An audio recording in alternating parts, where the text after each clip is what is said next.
বছরের অন্য সময়গুলোতে রাত 4টার দিকে উঠে আসলে অনেকের পক্ষেই তাহাজ্জুদের সালাত আদায় করা সম্ভব হয়ে ওঠে না।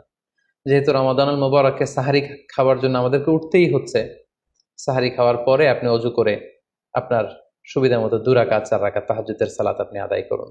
তাহাজ্জুদের সালাতে সিজদায় পড়ে আপনি আল্লাহ তাআলার কাছে আপনার মনের আকুতি আপনি তুলে ধরুন। এই মুহূর্তটাতে, তাহাজ্জুদের এই সময়টাতে আল্লাহ তাআলা প্রথম আকাশে মনোনিবেশ করে তিনি ডাকতে থাকেন, কার কি লাগবে, কার খাবারের দরকার আমার কাছে চাও, আমি খাবারের ব্যবস্থা করে দেব। কার রিজিকের দরকার, রিজিকের ব্যবস্থা করে দেব। কার সফলতা দরকার, আমি আল্লাহ তাআলা সফলতা দেওয়ার মালিক, আমি সফলতার ব্যবস্থা করে দেব। যে মুহূর্তটুকুতে বা যে সময়ে আল্লাহ তাআলা আমাদেরকে দেওয়ার জন্য তিনি আমাদেরকে ডাকছেন, আমাদেরকে দেওয়ার জন্য তিনি বসে আছেন, প্রস্তুত, আহ্বান করছেন, কিন্তু আমরা সেই আহ্বানে সাড়া দিচ্ছি না। তাই রমাদানুল মুবারকে তাহাজ্জুদের সালাতের অভ্যাস করার একটা সুবর্ণ সুযোগ কিন্তু আমাদের আসছে। যেহেতু সাহরি খেতে আমরা উঠবই, উঠে আমরা তাহাজ্জুদের সালাত আদায় করে নেব।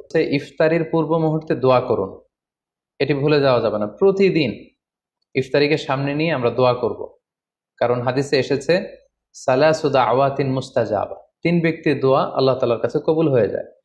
এই দোয়া আল্লাহ কখনো ফিরিয়ে দেন না। এর মধ্যে একটা দোয়া হচ্ছে দাওয়াতুস সাইম, রোজাদারের দোয়া আল্লাহ কখনো ফিরিয়ে দেন না। দাওয়াতুস সাইমি মাকবুল, এটা আল্লাহর কাছে কবুল হয়ে যায়।